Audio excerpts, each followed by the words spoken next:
ഈശാവാസ്യ തത്വം. അതായത് ഈ കാണുന്ന ജീവനുള്ളതും അല്ലാത്തതുമായ എല്ലാത്തിന്റെയും ഉടമസ്ഥൻ. ഓക്കെ, ഉടമസ്ഥൻ ഭഗവാനാണ്. ഭഗവാനാണ് പരമനിയന്താതാവ്, പരമേശ്വരൻ. ഈശ്വര പരമകൃഷ്ണ സച്ചിദാനന്ദ പരമേശ്വരൻ ഭഗവാനാണ്. ഓക്കെ, അത് മനസ്സിലാക്കി നമുക്ക് നീക്കിവെക്കപ്പെട്ട വസ്തുവകകൾ മാത്രം നമ്മൾ സ്വീകരിക്കണം. മറ്റുള്ളവരുടെ അവർക്ക് അവകാശപ്പെട്ടത് നമ്മൾ ആശിക്കരുത്. അതിന്റെ യഥാർത്ഥ ഉടമസ്ഥൻ ആരാണ്? അത് സ്വയം ഭഗവാനാണെന്ന് മനസ്സിലാക്കി നമുക്ക് നീക്കിവെക്കപ്പെട്ട വസ്തുക്കൾ മാത്രം സ്വീകരിക്കുക. ഇതായിരുന്നു ഈശാവാസ്യ തത്വം. ഭഗവാൻ എല്ലാത്തിന്റെയും ശാശ്വത ഉടമസ്ഥനും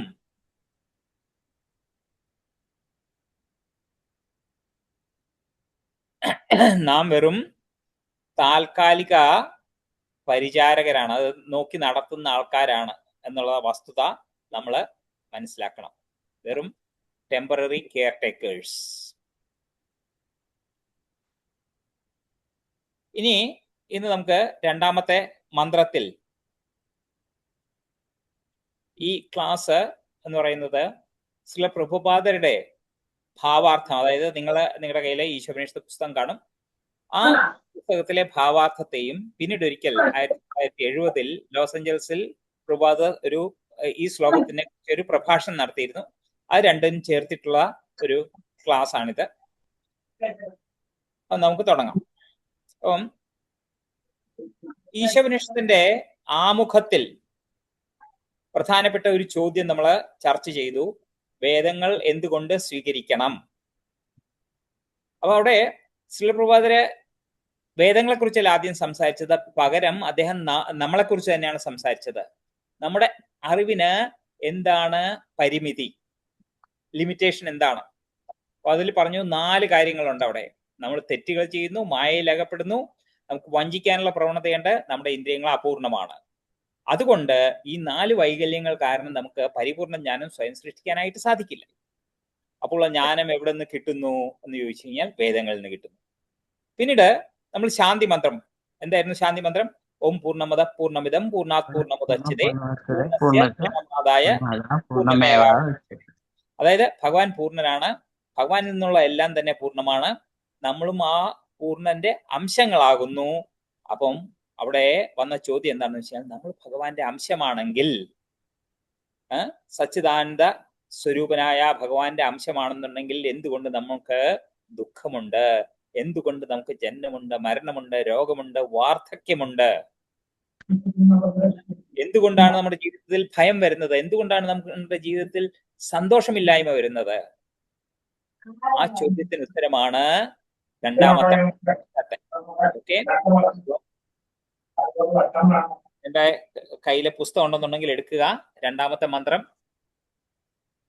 ഓക്കെ, കുർവന്നേവേഹ കർമാണി ജിജീവിഷേച്ഛതം സമാഹ ഏവം ത്വയി നാന്യഥേതോസ്തി ന കർമ്മ ലിപ്യത്തെ നരേ.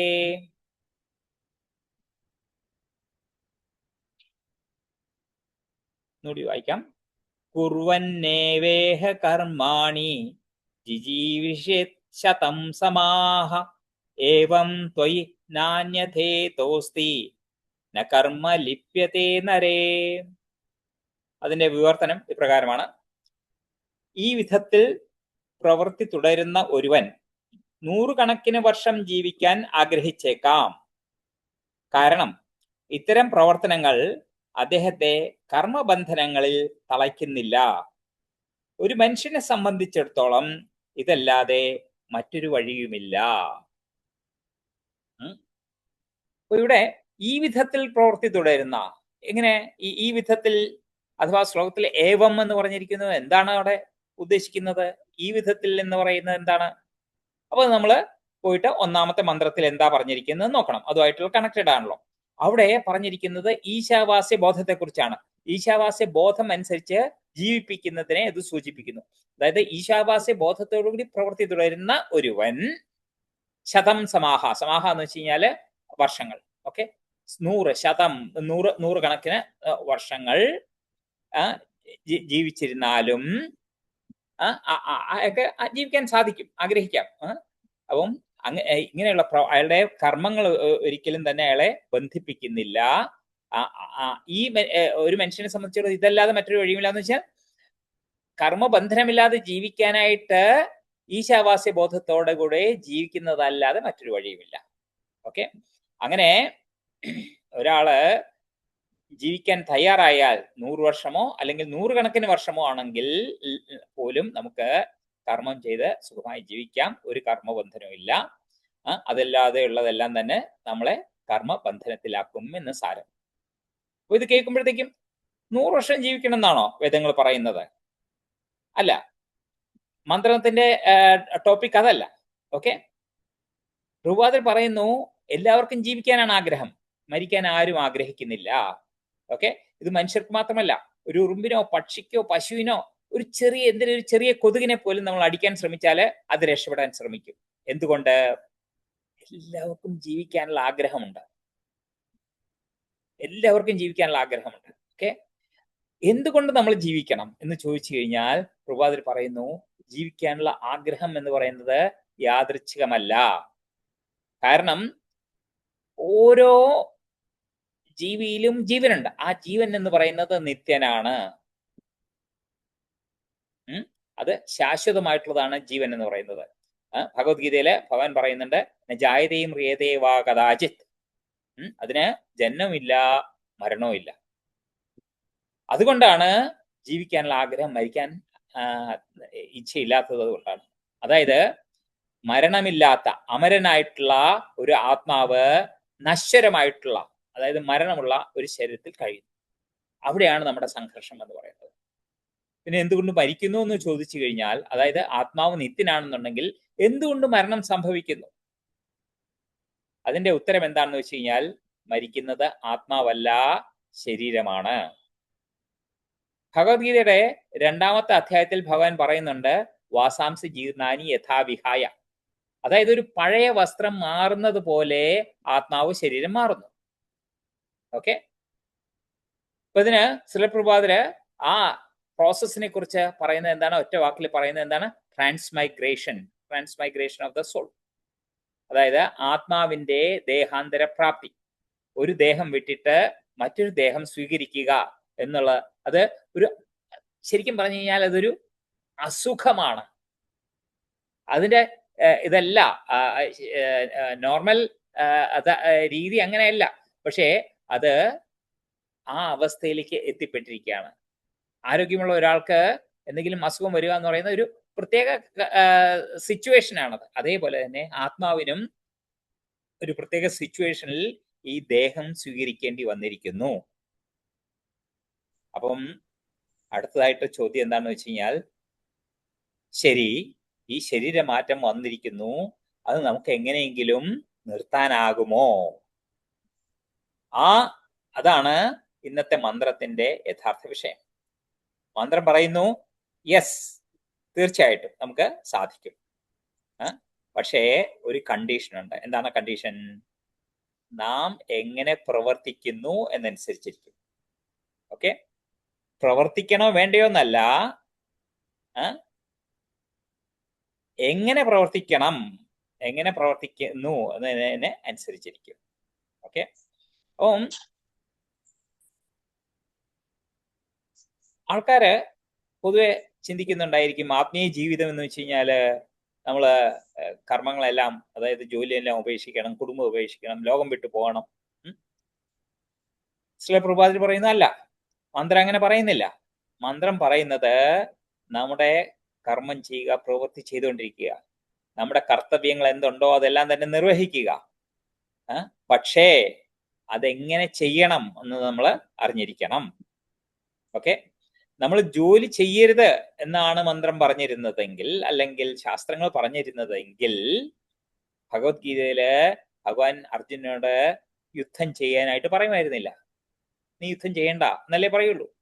അതും പ്രത്യേകിച്ചും യുദ്ധം ഒരു ഹിംസാത്മകമായിട്ടുള്ള കാര്യമായതുകൊണ്ട് അങ്ങനെ പറയുള്ളൂ. പക്ഷെ ഇവിടെ ഭഗവാൻ അർജുനോട് വീണ്ടും വീണ്ടും ആവശ്യപ്പെട്ട എന്താണ്? നീ യുദ്ധം ചെയ്യൂ, നീ യുദ്ധം ചെയ്യൂ എന്നാണ്. ഓക്കെ, ഭഗവത്ഗീത മുഴുവൻ നോക്കിയാലും ഭഗവാൻ ഒരിടത്തും പറയുന്നില്ല കർമ്മം ഉപേക്ഷിക്കുക അല്ലെങ്കിൽ നമ്മുടെ ജോലി ചെയ്യുന്നത് നിർത്തുക എന്ന് പറയും. പകരം ഭഗവാൻ പറയുന്നത് എന്താണ്? ആ ജോലി നമ്മൾ പ്രവൃത്തി ചെയ്യുന്നതിന്റെ ഭാവം അഥവാ അവബോധം മാറ്റുക, ശരിയായിട്ടുള്ള അവബോധത്തിൽ ചെയ്യുക. അപ്പം ഇതാണ് ഇന്നത്തെ മന്ത്രത്തിന്റെ കാതൽ എന്ന് പറഞ്ഞു കഴിഞ്ഞാൽ. ഓക്കെ, രൂപാന്തര ഒരു പുതിയ വാക്ക് നമുക്ക് പറഞ്ഞു തരുന്നു. എന്താണ് കർമ്മബന്ധനം? എന്താണത്? നാം ചെയ്യുന്ന ഓരോ പ്രവൃത്തിക്കും ഒരു ഫലമുണ്ട്. ആ ഫലം ഉടനെ ലഭിക്കാം, അല്ലെങ്കിൽ വർഷങ്ങൾക്ക് ശേഷം ലഭിക്കാം, അല്ലെങ്കിൽ അടുത്ത ജന്മത്തിൽ കിട്ടാം, അല്ലെങ്കിൽ എത്രയോ ജന്മങ്ങൾക്ക് ശേഷം കിട്ടാം. പക്ഷേ ഫലം ലഭിക്കാതെ പോകുന്നില്ല. ഇതാണ് കർമ്മ നിയമം. ഇത് ഭഗവാന്റെ നിയമമാണ്. നമ്മള് ഒരു വിത്ത് നട്ടാല് അതിൽ നിന്നൊരു ചെടി വരും, ഇല്ലേ? അതേപോലെ ഓരോ കർമ്മവും ഓരോ വിത്താണ്. ആ വിത്ത് പിന്നീട് ഫലിക്കും. അപ്പം ഒരു പ്രധാന കാര്യം നമ്മൾ ശ്രദ്ധിക്കാനുണ്ട്. നമുക്ക് പലപ്പോഴും ഒരു തെറ്റിദ്ധാരണ വരാറുണ്ട്. അതായത് ആളുകൾ കരുതുന്നു ഞാൻ നല്ല കാര്യങ്ങൾ മാത്രമാണല്ലോ ചെയ്യുന്നത്, അതുകൊണ്ട് എനിക്ക് പ്രശ്നമൊന്നുമില്ല, ഞാൻ എന്തിനാ ചിന്തിക്കണം അതിനെപ്പറ്റി. പക്ഷേ ശ്രീല പ്രഭാകർ പറയുന്നു നല്ല കർമ്മവും ബന്ധിപ്പിക്കും, ചീത്തക്കർമ്മവും ബന്ധിപ്പിക്കും. അതിൽ എന്താണ് വ്യത്യാസം? എന്താണ് വ്യത്യാസം? എന്തെങ്കിലും ഉണ്ടോ? ഉണ്ട്. അതായത് ചീത്ത കർമ്മത്തിന് ദുഃഖകരമായ ഫലം കിട്ടും, നല്ല കർമ്മത്തിന് സുഖകരമായ ഫലം കിട്ടും. അഥവാ നല്ല കർമ്മത്തിന് നമുക്ക് നമ്മൾ ആഗ്രഹിക്കുന്ന ടൈപ്പിൽ നമുക്ക് അക്സെപ്റ്റബിൾ ആയിട്ടുള്ള ഫലമായിരിക്കും കിട്ടുന്നത്. മറ്റേ ദുഃഖകരമായിട്ടുള്ള നമുക്ക് അത് സ്വീകാര്യമേ ആയിരിക്കില്ല. ഓക്കെ, അപ്പം ഉദാഹരണത്തിന് നല്ല കർമ്മത്തിന് നല്ല ഫലം കിട്ടുന്നത് ഒരാൾക്ക് ഒരു നല്ല ജോലി കിട്ടി, വിദേശത്ത് ഒരു ജോലി കിട്ടി. ഓക്കെ, അത് ഒരു സുഖകരമായിട്ടുള്ള കാര്യമാണ്. ഇവിടുത്തെ ജീവിത രീതിയെക്കാളും മികച്ചതായിട്ടുള്ള രീതിയിൽ ജീവിക്കാം എന്നുള്ളതുകൊണ്ട് സുഖകരമായിട്ടുള്ള ഫലമാണ്. അതേസമയം ഒരാൾക്ക് ഒരു അസുഖം വന്നിട്ട് ഹോസ്പിറ്റലിൽ അഡ്മിറ്റ് ചെയ്തു, 6 മാസം അവിടെ ഹോസ്പിറ്റലായി എന്ന് പറഞ്ഞാൽ അതൊരു ദുഃഖകരമായിട്ടുള്ള ഫലമാണ്. ഓക്കെ, അപ്പം രണ്ടും ബന്ധനമാണ്, രണ്ടും ജനന മരണ ചക്രത്തിനുള്ളിലാണ്. ഓക്കെ, ചീത്തകർമ്മത്തിന് ദുഃഖകരമായ ഫലം, നല്ല കർമ്മത്തിന് സുഖകരമായ ഫലം, രണ്ടും ബന്ധനത്തിലാണ്. ഒരു കാര്യം വീണ്ടും ഇവിടെ ഒരു ചെറിയൊരു സംശയം വരാം. എന്ന് വെച്ച് കഴിഞ്ഞാല് എനിക്ക് നല്ല കാര്യങ്ങൾ ചെയ്തു കഴിഞ്ഞാൽ സുഖകരമായിട്ടുള്ള ഫലമാണെന്നുണ്ടെങ്കിൽ അത് തന്നെ ചെയ്തുകൊണ്ടിരുന്നു കഴിഞ്ഞാൽ എന്താണ് കുഴപ്പം? ഞാൻ എപ്പോഴും സുഖിക്കുകയല്ലേ, ഞാൻ ഹാപ്പി ആയിട്ട് ജീവിക്കുകയല്ലേ, അതിൽ എന്താണ് തെറ്റ്? ഈ ജന്മത്തിൽ നല്ല കാര്യങ്ങൾ ചെയ്തു, അടുത്ത ജന്മത്തിൽ നല്ല പൊസിഷൻ കിട്ടി, ആ സമയത്ത് ഞാൻ നല്ല കാര്യങ്ങൾ ചെയ്യുന്നു, അതിനുശേഷം അടുത്ത ജന്മം കിട്ടി, നല്ല പൊസിഷനിൽ കിട്ടി. ആ രീതി തുടർന്നു കഴിഞ്ഞാൽ എന്താണ് കുഴപ്പം? ആലോചിച്ചിട്ടുണ്ടോ? നല്ല കാര്യമല്ലേ? നമ്മൾ കണ്ടിന്യൂസ് ആയിട്ട് ജനിക്കുന്നു മരിക്കുന്നത് സാരമില്ല, പക്ഷെ ഞാൻ ചെയ്യുന്നത് നല്ല കാര്യങ്ങൾ മാത്രമേ ഉള്ളൂ എന്ന് ഞാൻ തീരുമാനിച്ചു കഴിഞ്ഞാൽ അവിടെ എന്തെങ്കിലും പ്രശ്നമുണ്ടോ? കാരണം അവിടെ വരുന്ന പ്രശ്നം എന്താണെന്ന് വെച്ച് കഴിഞ്ഞാൽ നമ്മുടെ ഇപ്പോഴത്തെ അവബോധത്തിലാണ് നമ്മൾ ചിന്തിക്കുന്നത് ഞാൻ നല്ല കാര്യങ്ങൾ ചെയ്യും. നല്ല കാര്യങ്ങൾക്ക് ഒരു ഫലം കിട്ടിക്കഴിഞ്ഞാൽ ആ സമയത്ത് നമ്മുടെ പരിതസ്ഥിതിയും നമ്മുടെ അവബോധവും നമ്മുടെ ചുറ്റുപാടും എല്ലാം തന്നെ സാഹചര്യവും എല്ലാം തന്നെ മാറുന്ന സമയത്ത് അതിന് നമ്മുടെ അവബോധത്തിൽ ഒരു ഇൻഫ്ലുവൻസ് ഉണ്ട്. ആ സമയത്ത് നമ്മൾ ഇതേപോലെ ആയിരിക്കില്ല ചിന്തിക്കുന്നത്, നല്ല കാര്യങ്ങൾ ചെയ്യും എന്നുള്ളതല്ല. ആ സമയത്ത് നമ്മൾ പല വിധത്തിലുള്ള പ്രവൃത്തികൾ ചെയ്യാം. അത് ശാസ്ത്രങ്ങൾക്ക് നിഷിദ്ധമായിട്ടുള്ള കാര്യങ്ങളായിരിക്കാം. അപ്പോ അത് നല്ല റിസൾട്ട് മാത്രമല്ല, ആ സമയത്ത് നമ്മൾ ചീത്ത കർമ്മങ്ങളായിരിക്കും ചെയ്യുന്നത്, അതിന് ചീത്തഫലം ഉണ്ടായിരിക്കും. ഓക്കെ, ഏതായാലും നമ്മള് രണ്ടാണെന്നുണ്ടെങ്കിലും, നല്ല കർമ്മമാണെങ്കിലും ചീത്ത കർമ്മമാണെന്നുണ്ടെങ്കിലും ഫലമുണ്ട്, അത് നമ്മളെ ബന്ധിപ്പിക്കുന്നു. കർമ്മ രണ്ടിനും കർമ്മബന്ധനമുണ്ട്. വേറൊരു ക്വസ്റ്റ്യൻ വരാം. ഓക്കെ, ഞാനൊരു പ്രവൃത്തി ചെയ്യുന്നു, അത് നല്ലതാണെന്നുണ്ടെങ്കിലും ചീത്തയാണെന്നുണ്ടെങ്കിലും അതിന് ഫലമുണ്ടെന്ന് പറഞ്ഞു. അപ്പം ഫലമുണ്ടായത് എന്തുകൊണ്ടാണ്? ഞാൻ പ്രവൃത്തി ചെയ്തുകൊണ്ടാണ്. ഞാൻ കർമ്മം തന്നെ ഉപേക്ഷിച്ചാലോ? അപ്പം ഫലമൊന്നും അനുഭവിക്കേണ്ടി വരില്ലല്ലോ, ഇല്ലേ? അങ്ങനെ ചിന്തിക്കുന്ന ആൾക്കാരുണ്ട്. പക്ഷേ അതിന്റെ ഉത്തരം എന്തെന്ന് വെച്ച് കഴിഞ്ഞാൽ വളരെ സിമ്പിൾ ആണ്. നമുക്ക് കർമ്മം ചെയ്യാതിരിക്കാൻ സാധിക്കില്ല. മനസ്സുകൊണ്ടോ വാക്കുകൊണ്ടോ ശരീരം കൊണ്ടോ പ്രവൃത്തി ചെയ്യുക എന്നത് ജീവന്റെ സ്വഭാവമാണ്. കുറഞ്ഞത് ശ്വാസോച്ഛ്വാസമെങ്കിലും ചെയ്യണ്ടേ? അത് പ്രവൃത്തിയല്ലേ? അതുകൊണ്ട് കർമ്മം പൂർണ്ണമായി ഉപേക്ഷിക്കാം എന്ന ആശ തികച്ചും നടക്കാത്തതാണ്. ഓക്കെ, അത് ഇമ്പോസിബിൾ. ലോസ് ആഞ്ചലസിലെ പ്രഭാഷണത്തിൽ പ്രഭുപാദർ പറയുന്നു, if you do good work you will have to enjoy, if you do bad work you will have to suffer, but if you work for Krishna then there is no reaction. Okay, നല്ല കാര്യങ്ങൾ ചെയ്തു കഴിഞ്ഞാൽ നിങ്ങൾക്ക് enjoy ചെയ്യേണ്ടി വരും. സ്വർഗപ്രാപ്തി തുടങ്ങിയ നല്ല ഇതായിരിക്കും. അതായത് യജ്ഞങ്ങൾ, ദാനങ്ങൾ, അങ്ങനെയുള്ള നല്ല കാര്യങ്ങൾ ചെയ്ത് പ്രവൃത്തി ചെയ്തു കഴിഞ്ഞാൽ സ്വർഗപ്രാപ്തി കിട്ടുന്ന രീതിയിലായിരിക്കും. അല്ലെന്നുണ്ടെങ്കിൽ if you do bad work you will have to suffer, ചീത്ത പ്രവൃത്തിയുടെ ഫലം ചിലപ്പം നരകത്തിലായിരിക്കും പോകുന്നത്. പക്ഷേ if you work for Krishna, ഭഗവാന് വേണ്ടി നമ്മൾ പ്രയത്നിച്ചു കഴിഞ്ഞാൽ there is no reaction, അതിന് ഫലമൊന്നും തന്നെ ഇല്ല. ഓക്കെ, അപ്പം നല്ല പ്രവൃത്തി ചെയ്തിട്ട് സ്വർഗത്തിൽ പോയി കഴിഞ്ഞാൽ അതൊരു നല്ല കാര്യമല്ലേ എന്ന് ചോദിക്കുന്ന ആൾക്കാരുണ്ട്. പക്ഷേ സ്വർഗത്തിലും താമസം ശാശ്വതമല്ല. പുണ്യം തീർന്നു കഴിഞ്ഞാല് നമ്മൾ വീണ്ടും ഭൂമിയിലേക്ക് വരണം, വീണ്ടും കർമ്മം ചെയ്ത് പുണ്യം ആർജിക്കണം, എന്നാലേ നമുക്ക് വീണ്ടും തിരിച്ചു പോകാനായിട്ട് സാധിക്കുള്ളൂ. അതുകൊണ്ട് നമ്മുടെ ലക്ഷ്യം എന്ന് പറയുന്നത് ഗതാഗതം കാമകാമാലം, വീണ്ടും പോവുക തിരിച്ചു വരിക, പോവുക തിരിച്ചു വരിക എന്നുള്ളത് കണ്ടിന്യൂസ് ആയിട്ട് വരും. അതുകൊണ്ട് നമ്മുടെ ലക്ഷ്യം എന്ന് പറയുന്നത് സ്വർഗമല്ല, ലക്ഷ്യം എന്ന് പറയുന്നത് കർമ്മബന്ധനത്തിൽ നിന്നുള്ള മോചനമാണ്. ഇവിടെ ശ്രീല പ്രഭുപാദര് നമ്മളെ 3 കാര്യങ്ങൾ പഠിപ്പിക്കുന്നു. ഇത് വ്യക്തമായിട്ട് മനസ്സിലാക്കണം. കർമ്മത്തിന്റെ പല വിഭാഗങ്ങൾ, 3 വിഭാഗങ്ങൾ. ഒന്ന് കർമ്മം. കർമ്മം എന്ന് പറയുന്നത് ശാസ്ത്രവിധി പ്രകാരം ചെയ്യുന്ന സാധാരണ കർത്തവ്യങ്ങൾ. ഇതിന് നല്ല ഫലമുണ്ട്, പക്ഷേ ബന്ധനവും കൂടിയുണ്ട്. ഓക്കെ, ശാസ്ത്രത്തിന് വിരുദ്ധമായിട്ടുള്ള പ്രവൃത്തിയാണ് വികർമ്മം, അതായത് പാപകർമ്മം എന്ന് നമ്മൾ പറയുന്ന കാര്യം. ഇതിന് ദുഃഖമാണ് ഫലമായിട്ട് കിട്ടും, ദുഃഖകരമായിട്ടുള്ള ഫലം കിട്ടും. മാത്രമല്ല അത് നമ്മളെ താഴ്ന്ന ജന്മങ്ങളിലേക്ക് നയിക്കും. ഓക്കെ, മൃഗങ്ങളായിട്ടോ പക്ഷികളായിട്ടോ മരങ്ങളായിട്ടോ. അറിയില്ലേ, ദാമോദർ ലീലയില് നളകൂരന്മാർക്ക് ശാപം കിട്ടിയിട്ട് അവർ മരങ്ങളായിപ്പോയി. അതേപോലെ വികർമ്മങ്ങൾ ചെയ്തിട്ടാണ് അതിന്റെ ശിക്ഷയാണ് അവര് താഴ്ന്ന ജന്മങ്ങളിലേക്ക് പോയത് എന്നുള്ളത്. മൂന്നാമത്തേത് അകർമ്മം. ഇതാണ് ഏറ്റവും പ്രധാനപ്പെട്ടത്. പുറമേ നിന്ന് നോക്കുമ്പോഴത്തേക്കും അത് ജോലിയാണ്, പ്രവൃത്തിയാണ്, പക്ഷേ ഭഗവാന് വേണ്ടി ചെയ്തത് കൊണ്ട് അതിന് കർമ്മഫലമില്ല. അതാണ് അകർമ്മം. നമുക്കൊരു ഉദാഹരണം നോക്കാം. 2 പേര് ഒരേ അടുക്കളയില് ഭക്ഷണം പാകം ചെയ്യുന്നു. ഒരാള് സ്വന്തം നാവിന്റെ തൃപ്തിക്ക് വേണ്ടി ചെയ്യുന്നു, മറ്റൊരാള് കൃഷ്ണന് നൈവേദ്യമായി സമർപ്പിക്കാനായിട്ട് ചെയ്യുന്നു. പുറമേ നോക്കുമ്പോൾ 2 പേരും ഒരേ ജോലിയാണ് ചെയ്യുന്നത്. പാത്രം അടുപ്പത്ത് വയ്ക്കുന്നു, വെള്ളം ഒഴിക്കുന്നു, അരി ഇടുന്നു. പക്ഷേ ആത്മീയമായിട്ട് നോക്കുമ്പോഴത്തേക്കും രണ്ടും ഒരേപോലെയാണോ എന്ന് ചോദിച്ചു കഴിഞ്ഞാൽ അല്ല. ആദ്യത്തേത്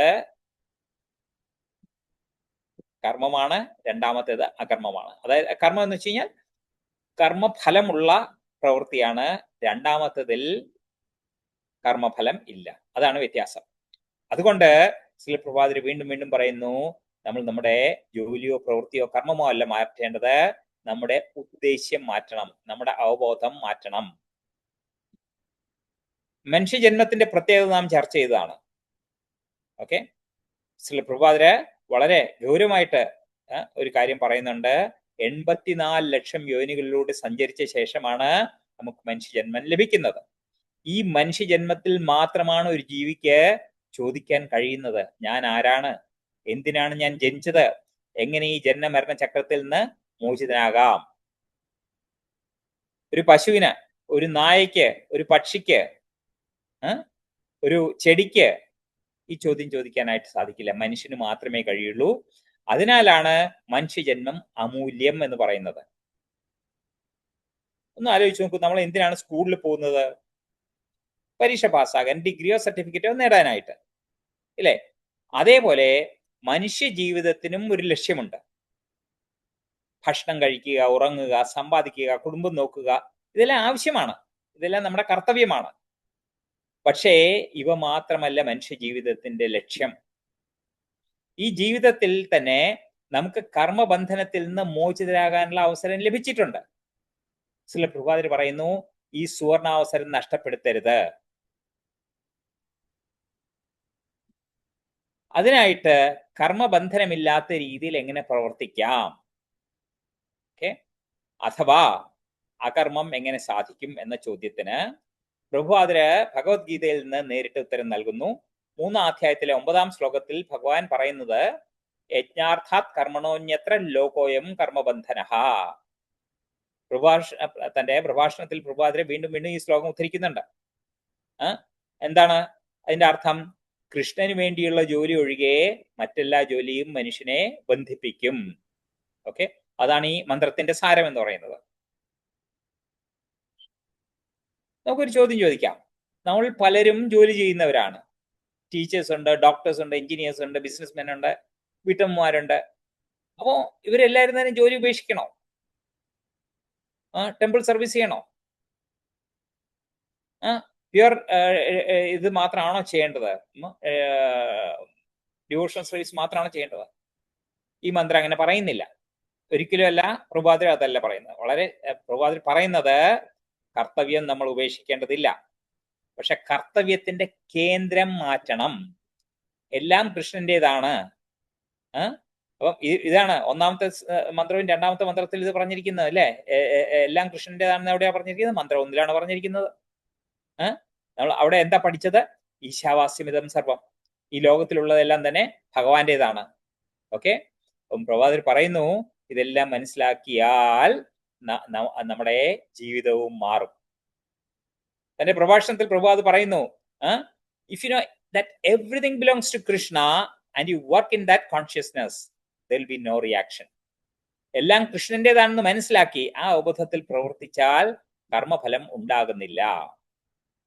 ഈ ഒരു വാചകമാണ് ഈ മുഴുവൻ മന്ത്രത്തിന്റെയും സെന്റർ പോയിന്റ് എന്ന് വെച്ചാൽ.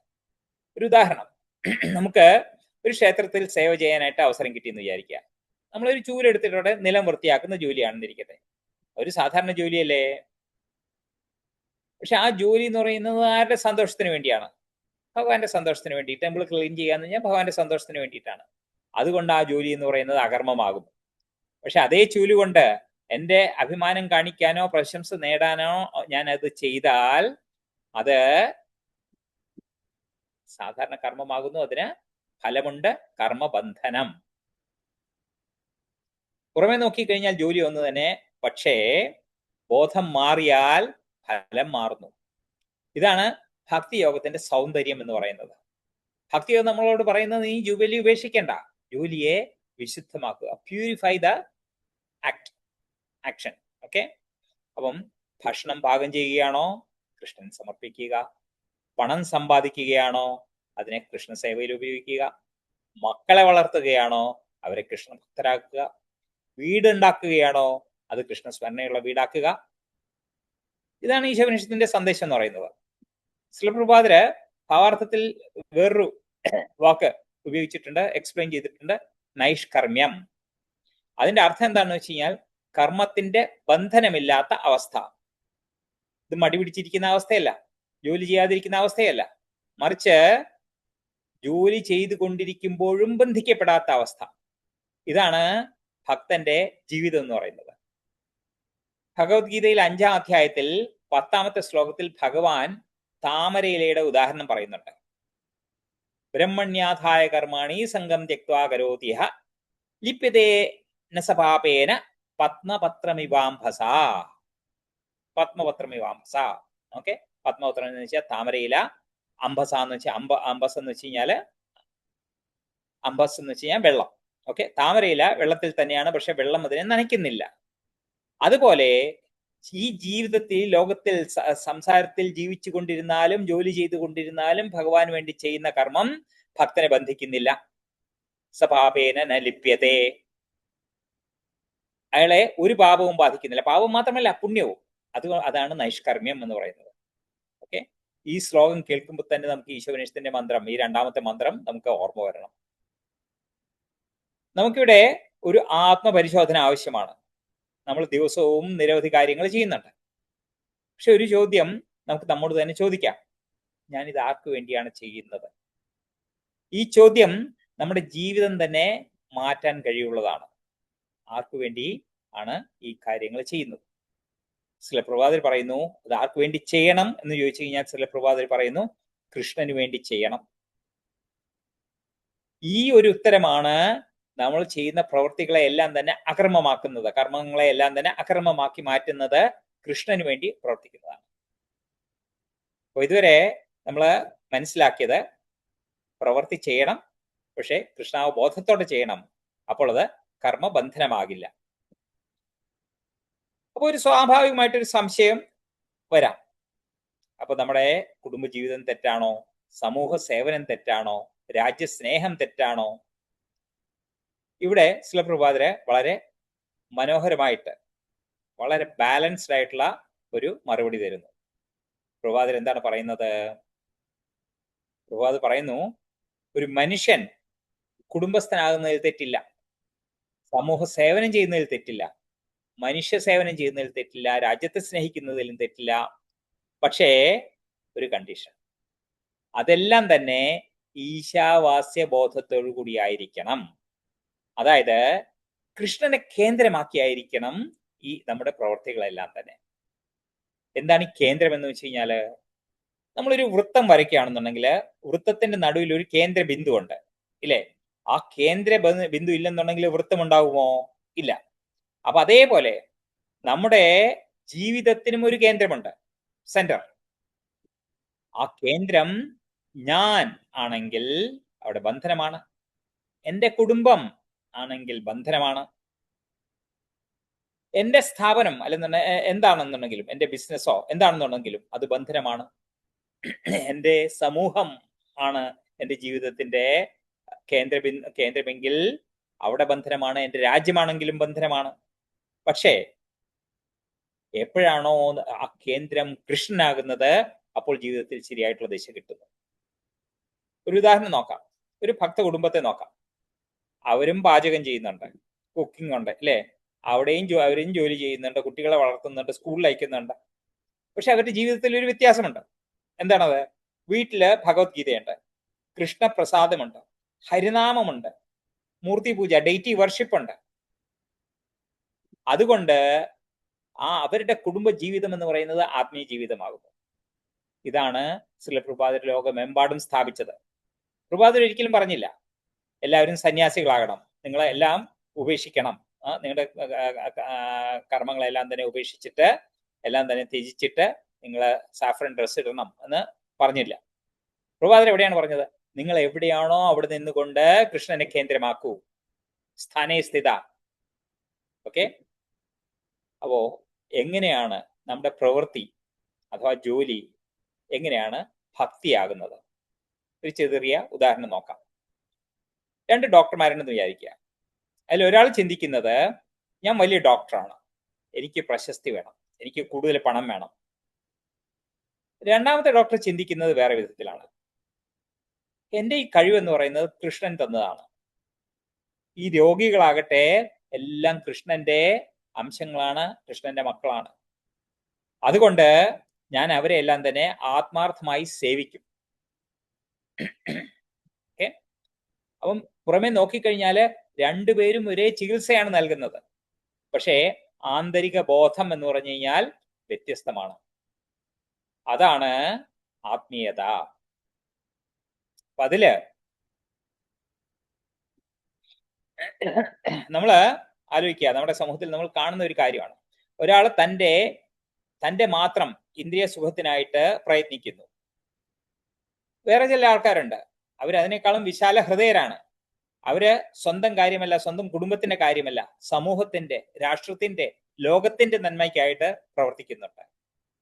പക്ഷെ പ്രഭുപാദർ പറയുന്നു ഇത് ഒരു എക്സ്റ്റെൻഡഡ് സെൻസ് ഗ്രാറ്റിഫിക്കേഷൻ ആണ്. ഞാൻ എനിക്ക് വേണ്ടി പ്രവർത്തിക്കുന്നു, അല്ലെന്നുണ്ടെങ്കിൽ എന്റെ കുടുംബത്തിന് വേണ്ടി പ്രവർത്തിക്കുന്നു എന്ന് പറഞ്ഞാൽ നമുക്ക് ഈസി ആയിട്ട് മനസ്സിലാക്കാൻ ഇത് സെൻസ് ഗ്രാറ്റിഫിക്കേഷൻ ആണ്. പക്ഷെ രാഷ്ട്രത്തിന് വേണ്ടി, സമൂഹത്തിന് വേണ്ടി, ലോകത്തിന് വേണ്ടി പ്രയാസപ്പെട്ട് കഴിഞ്ഞാൽ നിസ്വാർത്ഥതയോടെ അവരുടെ പ്രവൃത്തി എന്നെങ്കിൽ പോലും എന്താണത്? അത് എക്സ്റ്റെൻഡഡ് സെൻസ് ഗ്രാറ്റിഫിക്കേഷൻ ആണ്. അതായത് വിപുലീകൃതമായ ഇന്ദ്രിയ സുഖം, അതിനുള്ള ശ്രമമാണ്. ഓക്കെ, അപ്പം അങ്ങനെയുള്ള ഈ പ്രവൃത്തികൾക്ക്, പ്രയത്നങ്ങൾക്ക് ചില ബ്യൂട്ടിഫുൾ പേരുകളുണ്ട്. മനുഷ്യസ്നേഹം, സോഷ്യലിസം, കമ്മ്യൂണിസം, ദേശീയത, പരോപകാരം എല്ലാം തന്നെ കേൾക്കാൻ നല്ലതാണ്. പക്ഷേ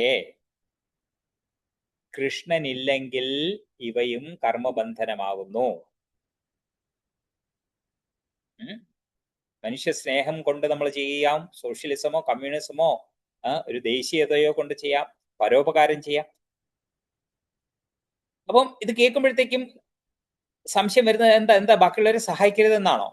ബാക്കിയുള്ള മനുഷ്യരെ, അബലരായിട്ടുള്ള, ദുഃഖിതരായിട്ടുള്ള ആൾക്കാരെ, അസുഖം പിടിച്ച ആൾക്കാരെ, അവരാരും സഹായിക്കരുതെന്നാണോ? അല്ല, അങ്ങനെയല്ല. പ്രഭുപാദർ അങ്ങനെയല്ല പറയുന്നത്. പ്രഭുപാദർ പറയുന്നത് ശരീരത്തെ മാത്രം സഹായിച്ചാൽ അത് അപൂർണ സഹായമാണ്. പ്രഭുപാദര് മറ്റു പലയിടത്തായിട്ട് 2 ഉദാഹരണങ്ങൾ പറയാം. അതായത് വെള്ളത്തിൽ മുങ്ങി മരിച്ചുകൊണ്ടിരിക്കുന്ന ഒരാളുടെ വസ്ത്രങ്ങൾ മാത്രം നമ്മൾ കരക്കെത്തിച്ചു, അത് രക്ഷപ്പെടുത്തി, അയാൾ മുങ്ങി മരിച്ചു. തത്തയെ ഒരു കൂട്ടിലിട്ട് വളർത്തി, പക്ഷെ നമ്മൾ കൂട് മാത്രമേ ശ്രദ്ധിച്ചുള്ളൂ, തത്തയെ ശ്രദ്ധിക്കുന്നില്ല. ഓക്കെ, ഇതിലെന്താണ് പ്രയോജനം? ആളോ തത്തയോ മരിച്ചിട്ട് അവരുടെ വസ്ത്രത്തിനോ കൂടിനോ എന്താണ് മൂല്യമുള്ളത്? എന്താണ് പ്രയോജനം അതിൽ നിന്ന്? അപ്പൊ ശരീരത്തിന് സഹായം വേണം, മനസ്സിന് സഹായം വേണം, പക്ഷേ അതിനേക്കാളും കൂടുതൽ ആത്മാവിന് ഏറ്റവും വലിയ സഹായം, അത് ആത്മാവിനും സഹായം വേണം. ഓക്കെ, ശരീരത്തിന് മാത്രമല്ല, മനസ്സിന് മാത്രമല്ല, ആത്മാവിനും സഹായം വേണം. ആത്മാവിന്റെ സഹായം എന്ന് വെച്ചാൽ എന്താണ്? ഏറ്റവും വലിയ സഹായം എന്താണ്? അതിന് കൃഷ്ണാവബോധം നൽകുക, മറന്നുപോയ ആ കൃഷ്ണനെ കുറിച്ചുള്ള ഓർമ്മ അതിന് കൊടുക്കുക എന്നുള്ളതാണ് അതിന് ആത്മാവിന് കൊടുക്കാവുന്ന ഏറ്റവും വലിയ സഹായം. അപ്പൊ ഇവിടെ വളരെ ഒരു സുന്ദരമായിട്ടുള്ളൊരു എക്സാമ്പിൾ നമുക്ക് നോക്കാം. ഇന്ന് നമുക്ക് ചുറ്റും ദൈവമാണ്, അവതാരമാണെന്ന് പറയുന്ന ധാരാളം വ്യക്തികളില്ലേ നമ്മുടെ സമൂഹത്തില്, ഇല്ലേ? അവരെന്താ ചെയ്യുന്നത്? അവർ തങ്ങളുടെ ഫോളോവേഴ്സിന്റെ അടുത്തുനിന്ന് അവർ നിങ്ങളുടെ ധനം തരൂ. എന്തിനായിട്ടാണ്? സാമൂഹ്യ സേവനം ചെയ്യാനായിട്ട്, പാവങ്ങളെ സഹായിക്കാനായിട്ട്, ആശുപത്രികൾ, സ്കൂളുകൾ, കോളേജുകൾ നിർമ്മിക്കുക, ഇങ്ങനെ. എന്നിട്ട് അവർ പറയുകയും ചെയ്യും, മാനവ സേവ, മാധവ സേവ. കേട്ടിട്ടില്ലേ ഇത്? ഇല്ലേ? പക്ഷേ കലിയുഗത്തിൽ ഒരു ഭക്തന്റെ രൂപത്തിൽ ഭഗവാന്റെ ഛന്നാവതാരം അഥവാ ഗുപ്താവതാരമായിട്ട്, ഞാൻ അവതാരമാണെന്ന് എവിടെയും പറഞ്ഞിട്ടില്ല, ഞാൻ ഭഗവാനാണെന്ന് എങ്ങും പറഞ്ഞിട്ടില്ല, ഒരു ഭക്തന്റെ രൂപത്തിൽ രഹസ്യമായിട്ട് ചൈതന്യ മഹാപ്രഭു വന്നു. മഹാപ്രഭു ലോകമെമ്പാടും ആശുപത്രികൾ സ്ഥാപിച്ചോ? എന്തെങ്കിലും രാഷ്ട്രീയ പ്രസ്ഥാനം ആരംഭിച്ചോ? ഒന്നും ചെയ്തില്ല. പകരം അദ്ദേഹം എന്താണ് ചെയ്തത്? നമ്മുടെ ലോകത്തിന് ഹരിനാമം നൽകി. എന്തുകൊണ്ട്? കാരണം ഒരു ആത്മാവിന്റെ യഥാർത്ഥ രോഗം എന്ന് വെച്ച് കഴിഞ്ഞാൽ കൃഷ്ണനെ മറന്നു എന്നുള്ളതാണ്, കൃഷ്ണവിസ്മൃതി. ആ രോഗത്തിനുള്ള ഔഷധമാണ്, ഒറ്റമൂലിയാണ് ഹരിനാമ ജപം. അതുകൊണ്ടാണ് മഹാപ്രഭു പറഞ്ഞത് ഹരേർനാമ ഹരേർനാമ ഹരേർനാമ ഇവ കേവലം. നമ്മൾ തുടക്കത്തില് ഹരേകൃഷ്ണ മഹാമന്ത്രം ജപിച്ചു, ഇല്ലേ? എന്തുകൊണ്ടാണ്? ചൈതന്യ മഹാപ്രഭു നമുക്ക് തന്നിരിക്കുന്ന മരുന്നാണ്. നമ്മുടെ ആത്മാവിന്റെ രോഗത്തെക്കുറിച്ച് നമ്മൾ സംസാരിച്ചു. ഓക്കെ, ദേഹാന്തര പ്രാപ്തി, ട്രാൻസ്മൈഗ്രേഷൻ ഓഫ് ദ സോൾ എന്ന് പറയും. അപ്പൊ അതിനുള്ള രോഗത്തിന്, അസുഖത്തിനുള്ള മരുന്നാണ്, ഒറ്റമൂലിയാണ് ഹരിനാമ സങ്കീർത്തനം. അതാണ് ചൈതന്യ മഹാപ്രഭു തന്നത്. ചൈതന്യ മഹാപ്രഭു സാമൂഹികമായിട്ടുള്ള, അല്ലെന്നുണ്ടെങ്കിൽ ഒരു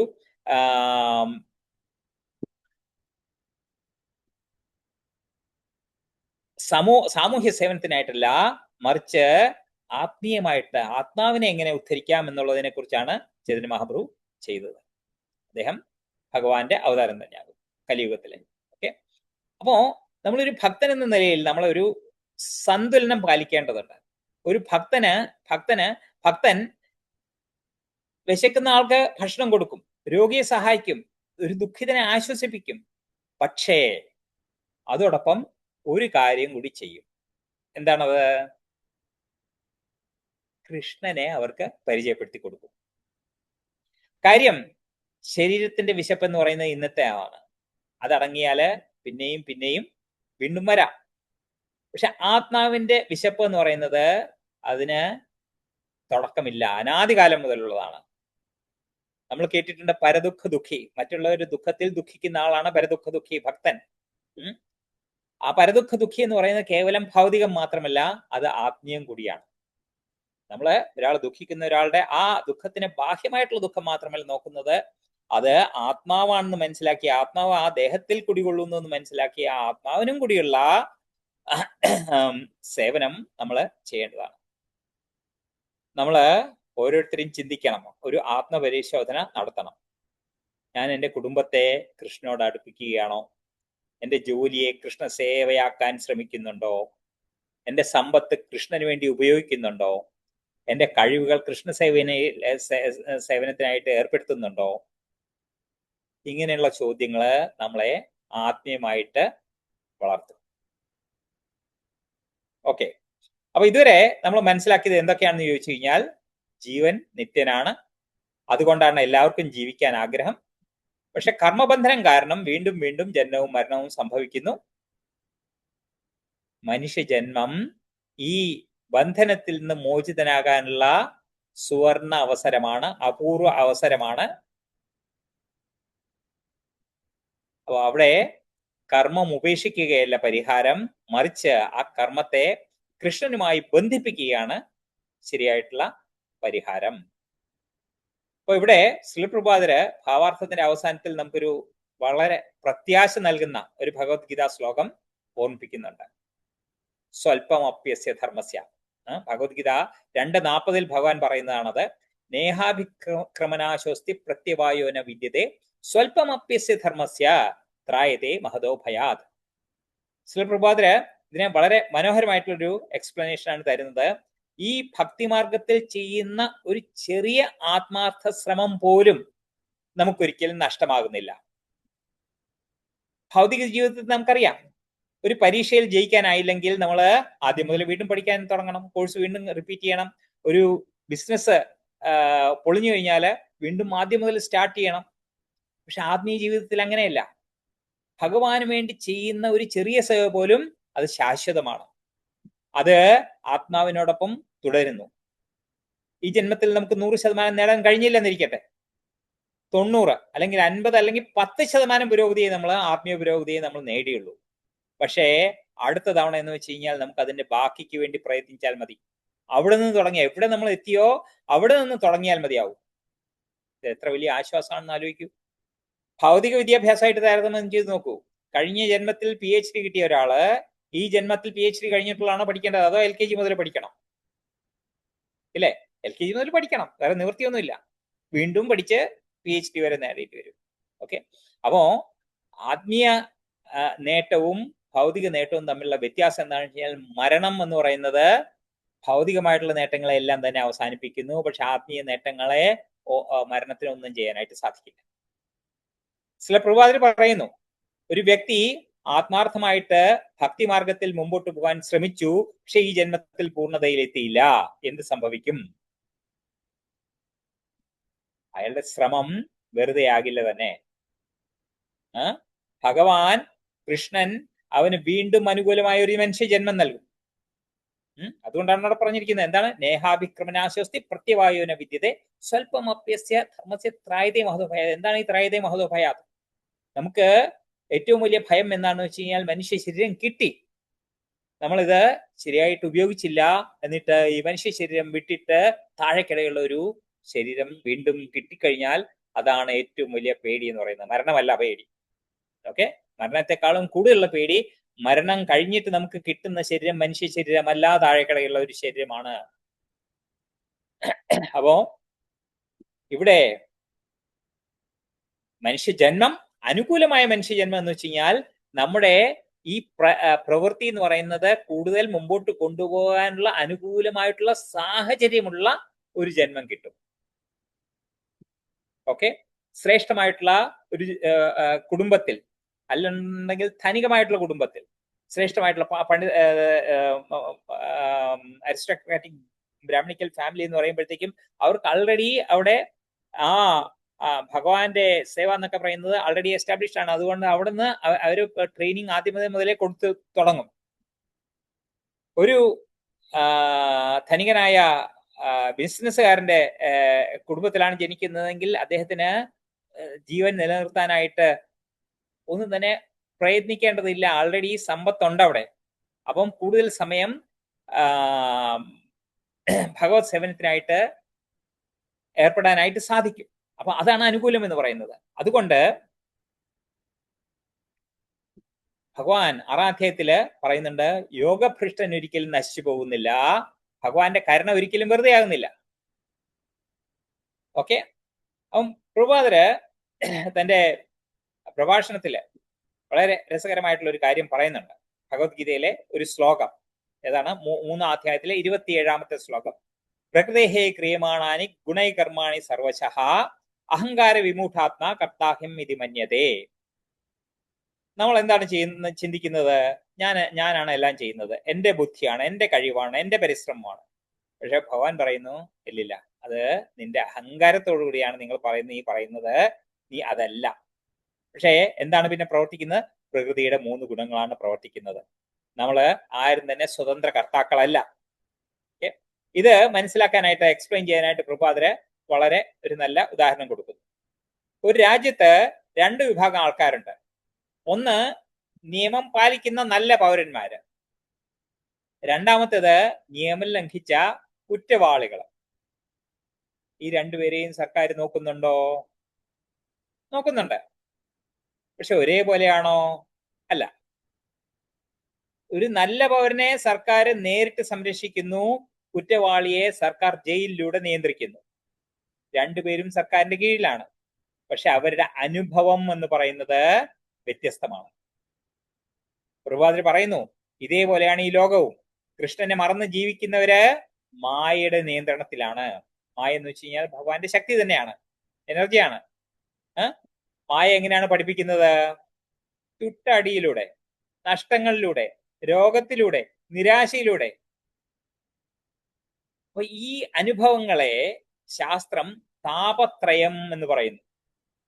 ആധ്യാത്മിക, ആദിഭൗതിക, ആദിദൈവിക ദുരിതങ്ങൾ നമ്മൾ അനുഭവിക്കുന്നു.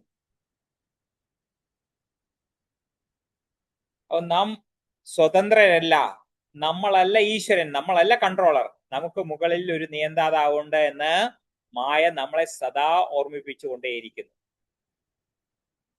ക്ലിയർ ആണോ? അപ്പം ചോദ്യം എന്താന്ന് വെച്ച് കഴിഞ്ഞാൽ, ഒരു ഭക്തന്റെ ജീവിതം എങ്ങനെയാണ്? ശരി, മായ എങ്ങനെ നമുക്ക് താപത്രയങ്ങൾ തന്നുകൊണ്ടിരിക്കുന്നു, ഒരു ഭക്തന്റെ ജീവിതം എങ്ങനെയാണ്? അവിടെ താപത്രയങ്ങളില്ലേ? ഇവിടെ പ്രഭുപാദര് വൃന്ദാവനത്തിലെ ഗോപബാലന്മാരുടെ ഉദാഹരണം പറയുന്നു. അവിടെ വൃന്ദാവനത്തിൽ വെച്ചിട്ട് കൃഷ്ണൻ വീണ്ടും വീണ്ടും അസുരന്മാരെ അയക്കുന്നു. എന്തിനാണ്? കൃഷ്ണനെ അന്വേഷിച്ച് കണ്ടുപിടിച്ച് വധിക്കാനായിട്ട്. അഘാസുരൻ, ബകാസുരൻ, വത്സാസുരൻ, ധേനുകാസുരൻ, ഇങ്ങനെ ഓരോ ദിവസവും പുതിയ പുതിയ അപകടങ്ങളാണ്. പക്ഷേ കൃഷ്ണന്റെ സുഹൃത്തുക്കളായിട്ടുള്ള ഗോപബാലന്മാരെ ഭയപ്പെടുന്നുണ്ടോ? അവർക്ക് പേടിയുണ്ടോ? ഇല്ല. എന്തുകൊണ്ടാണ്? എന്താണ് കാരണം? കാരണം കൃഷ്ണൻ കൂടെയുണ്ട് എന്നുള്ള അവരുടെ ദൃഢമായിട്ടുള്ള വിശ്വാസം. പ്രഭുപാദര് പറയുന്നു, ഇതാണ് ശരണാഗതിയുടെ കാതൽ. രക്ഷിഷ്യതീതി വിശ്വാസോ ഗോപ്തൃത്വേ വരണം തഥാ. ഏത് അപകടം വന്നാലും കൃഷ്ണൻ എന്നെ സംരക്ഷിക്കും എന്നുള്ള ഉത്തമ ബോധ്യം, ഭഗവാനെ രക്ഷകനോ യജമാനോ ആയി അംഗീകരിക്കൽ, ഇതാണ് ശരണാഗതി. ഇത് അഹങ്കാരമല്ല, അത് വിശ്വാസമാണ്. അതുകൊണ്ടാണ് ഭഗവാൻ ശ്രീകൃഷ്ണൻ ഭഗവത്ഗീതയിൽ അവസാനം 18-ാം അധ്യായത്തിൽ 66-ാമത്തെ ശ്ലോകത്തിൽ പറയുന്നു, സർവധർമാൻ പരിത്യജ്യ മാമേകം ശരണം വ്രജ അഹം ത്വാം സർവപാപേഭ്യോ മോക്ഷയിഷ്യാമി മാ ശുചഃ. പ്രഭുപാദര് ഈ ശ്ലോകത്തെ കുറിച്ച് ഒരു ബ്യൂട്ടിഫുൾ വിവരണം തരുന്നു. പ്രഭുപാദർ പറയുന്നു, നിങ്ങളുടെ ജോലി എന്ന് വെച്ച് കഴിഞ്ഞാൽ ഭഗവാനെ ശരണം പ്രാപിക്കുക എന്നുള്ളതാണ്. പാപഫലങ്ങൾ നീക്കുക എന്നുള്ളത് കൃഷ്ണന്റെ ജോലിയാണ്. ഓക്കെ, താൻ പാതി ദൈവം പാതി എന്ന് കേട്ടിട്ടില്ലേ? ആദ്യത്തെ സ്റ്റെപ്പ് നമ്മൾ ചെയ്യുക എന്താണ്? നമ്മൾ ഭഗവാനെ ശരണം പ്രാപിക്കുക. അത് കഴിഞ്ഞിട്ട് പാപഫലങ്ങൾ നീക്കുക എന്നുള്ളത് ഭഗവാന്റെ പാർട്ടാണ്. എത്ര വലിയ ആശ്വാസമാണത്. അപ്പോൾ നമ്മൾ ചിന്തിച്ചേക്കാം, ഞാൻ ഇത്രയും തെറ്റുകൾ ചെയ്തു ഈ ജീവിതത്തിൽ. ഓക്കെ, എനിക്കിനി ഭക്തിയോഗത്തിന് എന്തെങ്കിലും യോഗ്യത ഉണ്ടോ? എന്താണ് എനിക്ക് ക്വാളിഫിക്കേഷൻ എന്താ ഉള്ളത്? ഞാൻ ഇത്രയും തെറ്റുകൾ പാപങ്ങൾ ചെയ്തിട്ടുള്ള വ്യക്തിയാണ്. പക്ഷെ പ്രഭുപാദർ പറയുന്നു, കൃഷ്ണൻ സർവശക്തനാണ്. ഭഗവാൻ നമ്മുടെ ഭൂതകാലത്തെക്കാൾ വലുതാണ്, നമ്മുടെ പാപങ്ങളെക്കാൾ വലുതാണ്, നമ്മളുടെ സംശയങ്ങളെക്കാൾ വലുതാണ്. അതുകൊണ്ട് നമ്മൾ ഒരിക്കലും മടിക്കരുത്, ആത്മാർത്ഥമായിട്ട് ശരണം പ്രാപിക്കാം. അതുകൊണ്ട് ഇന്നത്തെ മന്ത്രത്തിന്റെ സാരം, ഇന്ന് നാം പഠിച്ച ഒരു കാര്യം ഒറ്റ വാചകത്തിൽ പറയണമെന്ന് പറഞ്ഞു കഴിഞ്ഞാൽ എന്താണ്? പ്രവൃത്തി അഥവാ കർമ്മം അല്ലെങ്കിൽ ജോലി അത് ചെയ്യണോ വേണ്ടയോ എന്നതല്ല നമ്മുടെ ജീവിതത്തിലെ ചോദ്യം. ആർക്ക് വേണ്ടിയാണ് നമ്മൾ അത് ചെയ്യുന്നത് എന്നാണ് യഥാർത്ഥ ചോദ്യം. സ്വന്തം ഇന്ദ്രിയ സുഖത്തിന് വേണ്ടി ചെയ്യുന്ന ജോലിയാണെന്നുണ്ടെങ്കിൽ കർമ്മബന്ധനം, കൃഷ്ണപ്രീതിക്കായിട്ട് അതേ ജോലി ചെയ്യുകയാണെന്നുണ്ടെങ്കിൽ അകർമ്മം. ഹൃഷീകേന ഹൃഷീകേശ സേവനം ഭക്തിരുച്യതേ. അതാണ് ഭക്തിയുടെ നിർവചനം. ശ്രീ രൂപഗോസ്വാമി പറഞ്ഞിരിക്കുന്നതാണ്, ഹൃഷീകേന ഹൃഷീകേശ സേവനം ഭക്തിരുച്യതേ. ഹൃഷീക എന്ന് വെച്ച് കഴിഞ്ഞാൽ ഇന്ദ്രിയം, കണ്ണ്, ചെവി, മൂക്ക് അങ്ങനെയുള്ള അല്ലെന്നുണ്ടെങ്കിൽ കയ്യ്, കാല് മുതലായ കർമ്മേന്ദ്രിയങ്ങൾ ഇതെല്ലാം. ഹൃഷീകേശ എന്ന് വെച്ചാൽ ഹൃഷി കാണാം ഈശഹ, ഭഗവാൻ ശ്രീകൃഷ്ണൻ. അപ്പം മറ്റെല്ലാ ആഗ്രഹങ്ങളിൽ നിന്ന് മുക്തനായി, മറ്റു പ്രക്രിയകളാൽ തടസ്സപ്പെടാതെ ഇന്ദ്രിയങ്ങളെ അവയുടെ യജമാനായ നിയന്താതാവായ ഈശന്റെ സേവനത്തിൽ ഏർപ്പെടുത്തുകയാണ് ഭക്തി എന്ന് പറയുന്നത്. അതിന് കർമ്മബന്ധനമില്ല. അതാണ് മോക്ഷത്തിലേക്കുള്ള മാർഗം. കർമ്മബന്ധനം ഇല്ലെന്നുണ്ടെങ്കിൽ കർമ്മത്തിൽ നിന്നുള്ള ബന്ധനത്തിൽ നിന്നുള്ള മോക്ഷം ഇല്ലേ? അപ്പം നമ്മൾ ഓർക്കേണ്ട ഒരു കാര്യം, കൃഷ്ണനെ ആരാധിക്കാത്ത അജ്ഞനായിട്ടുള്ള ഒരു വ്യക്തി പാപങ്ങൾ വരുത്തി വെക്കുന്നു. പാപത്തിൽ നിന്ന് മുക്തനായിട്ടുള്ള ഒരു ജ്ഞാനി പോലും കൃഷ്ണനെ ആരാധിക്കാതിരുന്നാൽ ഇതിലൂടെ പാപിയായിത്തീരുന്നു. ഇന്നത്തെ ക്ലാസ് കഴിഞ്ഞ് നമുക്ക് ഓരോരുത്തർക്കും ഒരു ചെറിയ തീരുമാനം എടുക്കാം. നാളെ രാവിലെ മുതൽ ഞാൻ ചെയ്യുന്ന ഒരു കാര്യമെങ്കിലും ബോധപൂർവം കൃഷ്ണൻ സമർപ്പിച്ച് ചെയ്യാം. ഉദാഹരണം, ഭക്ഷണം പാകം ചെയ്യുമ്പോൾ ഇതാദ്യം കൃഷ്ണന് സമർപ്പിക്കാം, അതിനുശേഷം നമ്മൾ പ്രസാദമായിട്ട് സ്വീകരിക്കാം. അല്ലെങ്കിൽ ജോലിക്ക് പോകുമ്പോൾ ഈ ജോലി കൃഷ്ണൻ എന്നെ ഏൽപ്പിച്ച ഉത്തരവാദിത്വമാണ്, അത് ഞാൻ ആത്മാർത്ഥമായിട്ട് ചെയ്യും.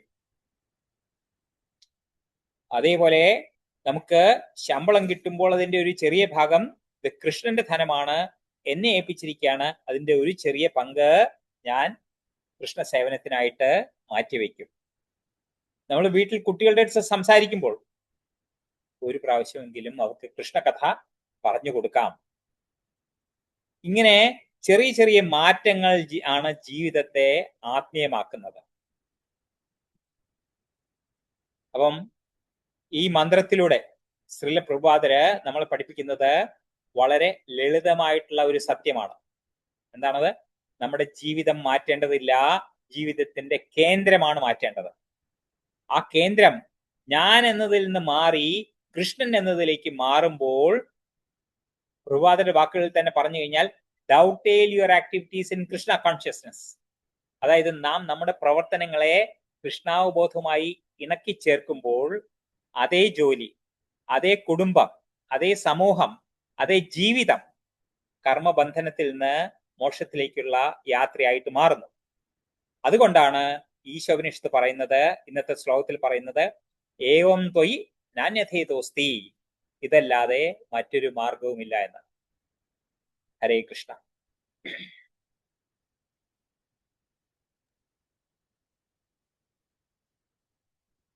ഹരേ കൃഷ്ണ.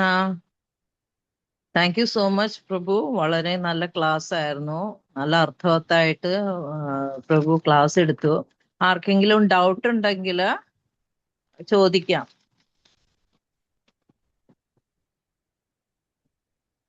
ധൈര്യമായിട്ട് മുന്നോട്ട് വന്ന് ചോദിക്കാം കേട്ടോ.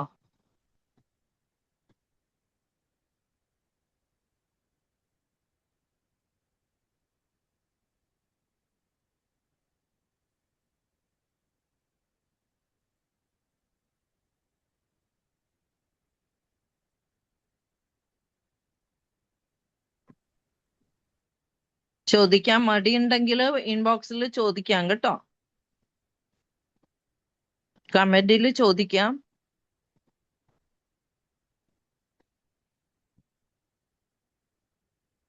അല്ലെങ്കിൽ ഗ്രൂപ്പിൽ ചോദിക്കാം. ഗ്രൂപ്പിൽ എല്ലാവരും നോക്കണമെന്നില്ല. ഇവിടെ എനിക്കറിയാവുന്ന ചോദിച്ചാൽ എല്ലാവർക്കും അപ്പപ്പോ ആൻസർ കിട്ടും. ഗ്രൂപ്പിൽ കുറെ പേരുണ്ട്. അറിയാവുന്നതാണെന്നുണ്ടെങ്കിൽ ഞാൻ പറഞ്ഞു തരാം. ഇല്ലെന്നുണ്ടെങ്കിൽ അറിയാവുന്ന ആൾക്കാരുടെ അടുത്ത് ചോദിച്ച് നിങ്ങൾക്ക് ഉത്തരം തരാം. ഹരേ കൃഷ്ണ പ്രഭു. ഹരേ കൃഷ്ണ. എന്റെ മോൻ ചോദിച്ച ഒരു ഡൗട്ടാണ്.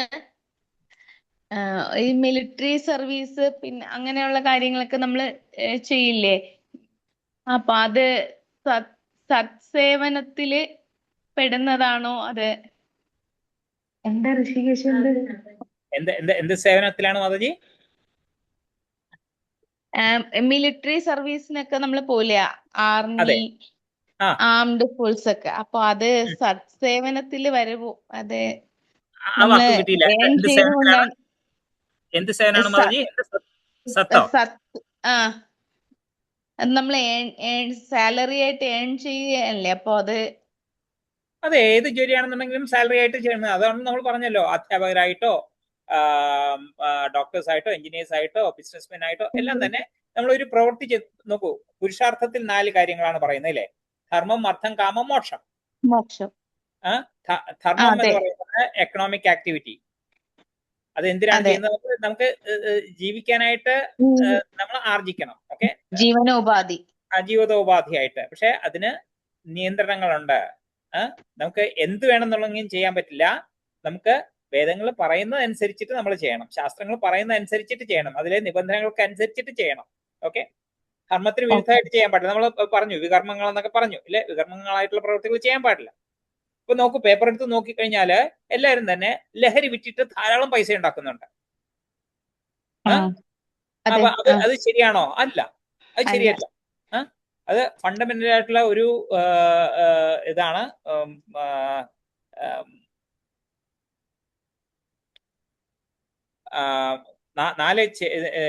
ഇത് നിയത കർമ്മങ്ങൾ ചെയ്യരുതെന്ന് പറയുന്നതിന് വിഘാതമായിട്ട് പ്രവർത്തിക്കുകയാണ്.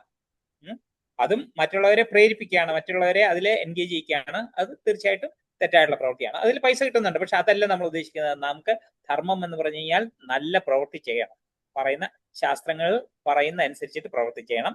അത് കഴിഞ്ഞ് കഴിഞ്ഞാൽ, ധർമ്മം കഴിഞ്ഞു കഴിഞ്ഞാൽ കിട്ടുന്ന എന്താണ്? അർത്ഥം. എന്തിനാണ് അത് ചെയ്യുന്നത് വെച്ചാൽ നമുക്ക് അർത്ഥം, ധനം കിട്ടണം.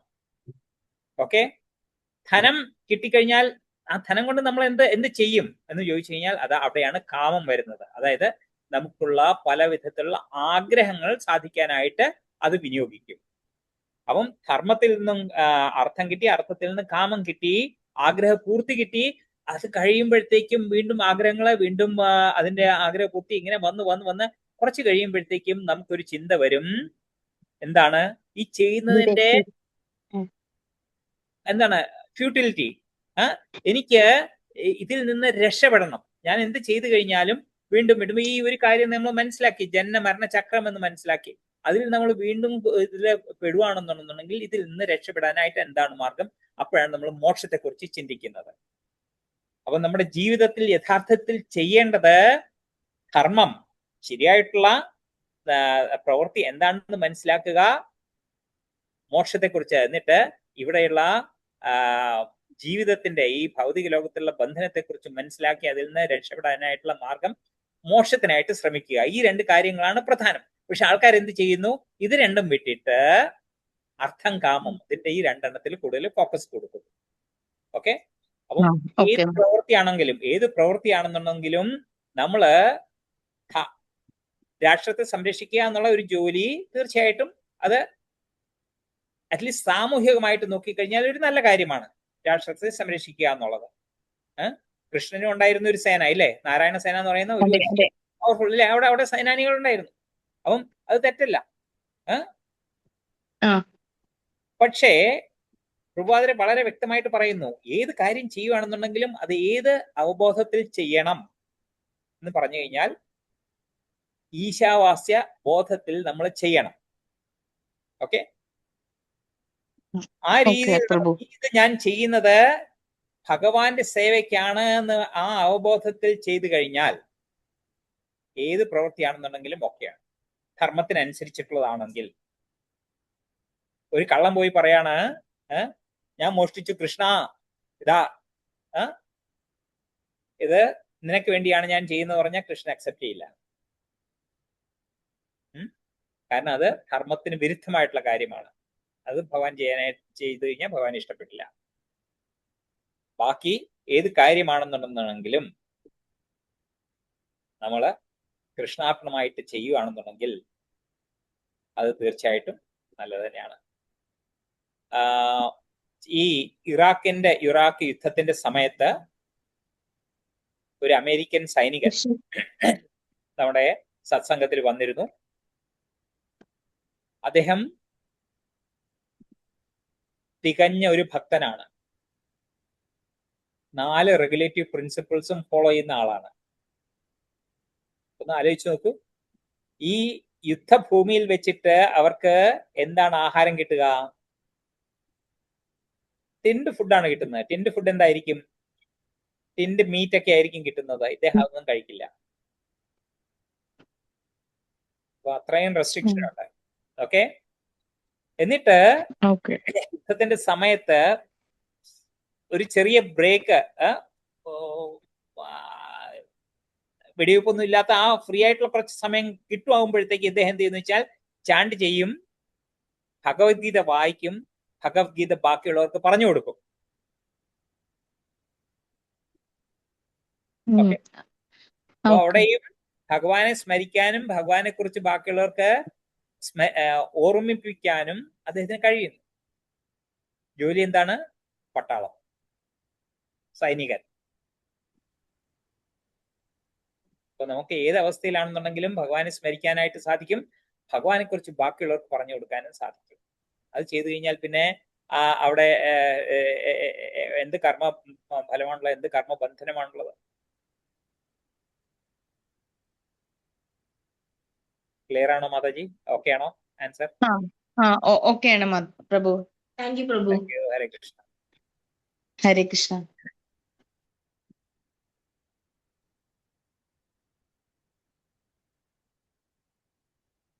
ഇനി ആർക്കെങ്കിലും ഡൗട്ട് ഉണ്ടോ? അല്ലെങ്കിൽ നമുക്ക് ക്ലോസ് ചെയ്യാം.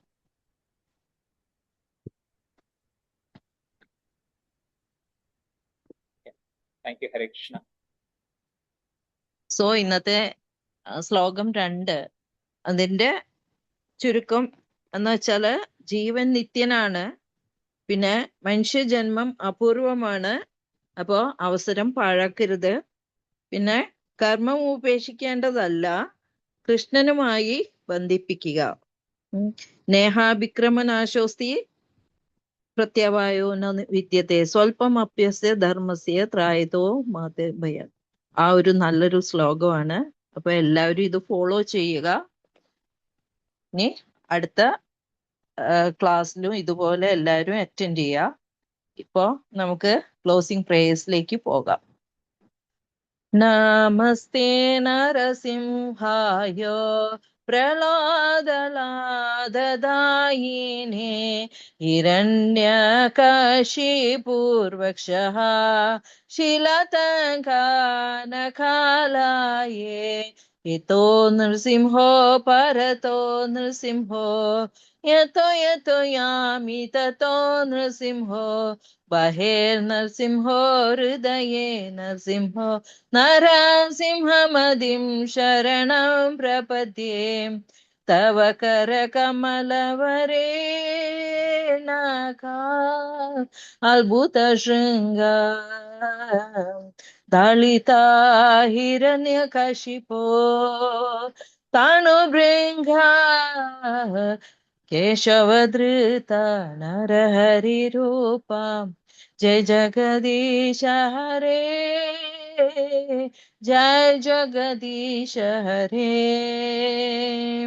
जय जगदीश हरे जय नरसिंहदेव जय नरसिंहदेव नरसिंहदेव जय नरसिंहदेव जय नरहरि जय नरहरि नरहरि जय नरहरि जय लक्ष्मी नरसिंह जय लक्ष्मी नरसिंह लक्ष्मी नरसिंह जय लक्ष्मी नरसिंह जय प्रहलाद महाराज जय प्रहलाद महाराज जय प्रहलाद महाराज जय प्रहलाद महाराज जय जय प्रभुपाद प्रभुपाद प्रभुपाद जय जय प्रभुपाद उग्रं वीर्यं महाविष्णुं ज्वलन्तं सर्वतोन्मुखं नृसिंहं भीषणं मृत्युं नमाम्यहम् श्री नरसिंह जय नरसिंह जय जय नरसिंह प्रहलादेश जय पद्मं मुख पद्मं मृग ഹരേ കൃഷ്ണ. സോ ഇനി തിങ്കളാഴ്ച വീണ്ടും കാണാം. അതുവരെ നന്ദി, നമസ്കാരം. ഹരേ കൃഷ്ണ.